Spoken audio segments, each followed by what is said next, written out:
ma'am, ito yung preparation natin dito sa slab, dito sa yung dating hagdan. Yan.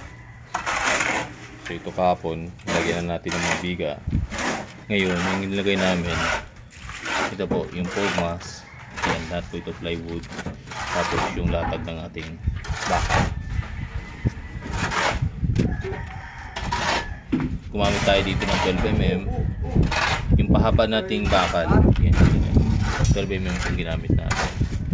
Tapos ilagpas po natin siya dahil po ito na rin magiging bakal natin sa ating gagawing hagdan, yung concrete natin hagdan.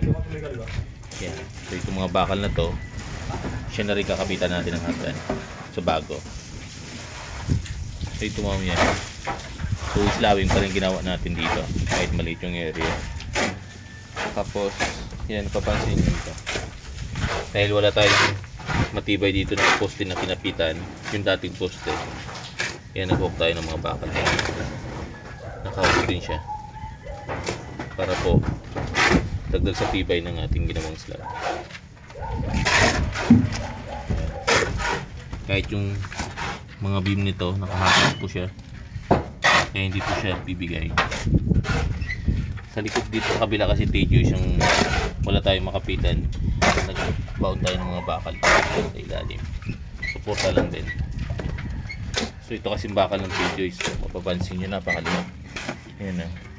Parang 3mm. Yan. Yan lang po kasi stelmatic na po yan. Tapos yung dating mga towels dito tulad nito.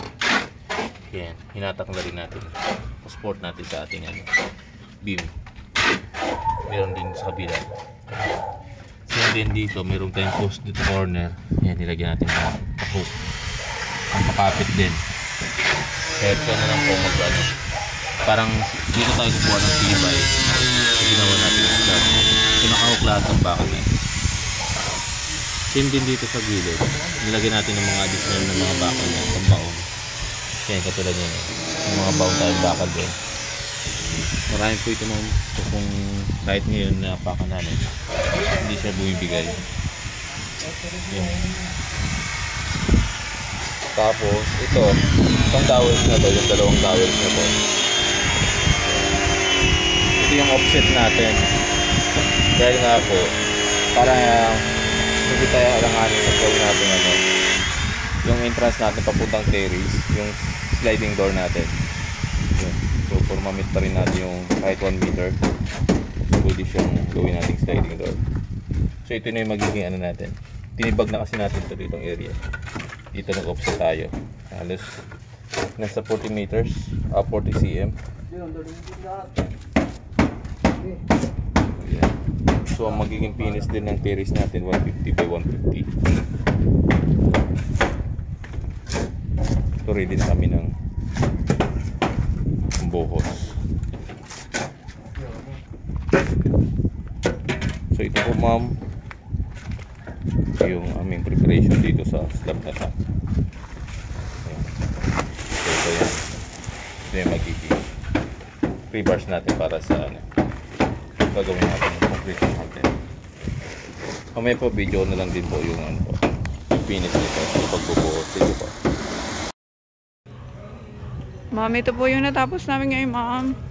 So ayan po, nag-extended firewall na po sa dulo. So bali natapos na po yung simula dito hanggang palikod.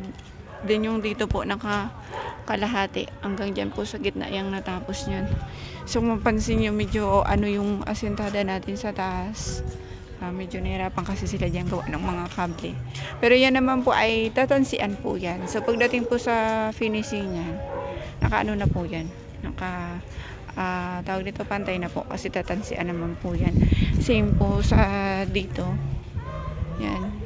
Kasi po ang nangyari diyan kasi tumaas tayo. Yung ganyan na po ng hati yun ng kapitbahay. So wala nang asintada kasi hanggang diyan lang yung breaker. Kaya po yun yung walang laman doon na part, kaya malalim. So yun po yung nilalagyan muna namin ng hollow blocks bago po plasteran. So may tansip po yan. Tapos dito po sa hagdan, ongoing po yung re-rebars, yung pagbabakal po. Kasi by Monday po nito matatapos ito. So, yan na po yung forma sa baba. Yan. Ito sidings. Then, naka-ready na po yung ano ma'am, yung yan po, yung sa bawat step na formas. So, magkakaroon kami dito ng isa pang step para maging 10. Then, ito po yung sa ano na po, pagbabakal. Yan, nagpe-prepare na po ng pagbabakal. So, yan. Pag natapos po yung bakalan lahat, ang baba, so, isasama na po, ay ano na po, pupormasan. Then, yun na po yung bubuhusan. So, yan lang po yung update namin ngayon. Yun lang po yung natapos namin. So, yung yero po kanina na, yung ni Mr. ay i-deliver na lang po. Yun po.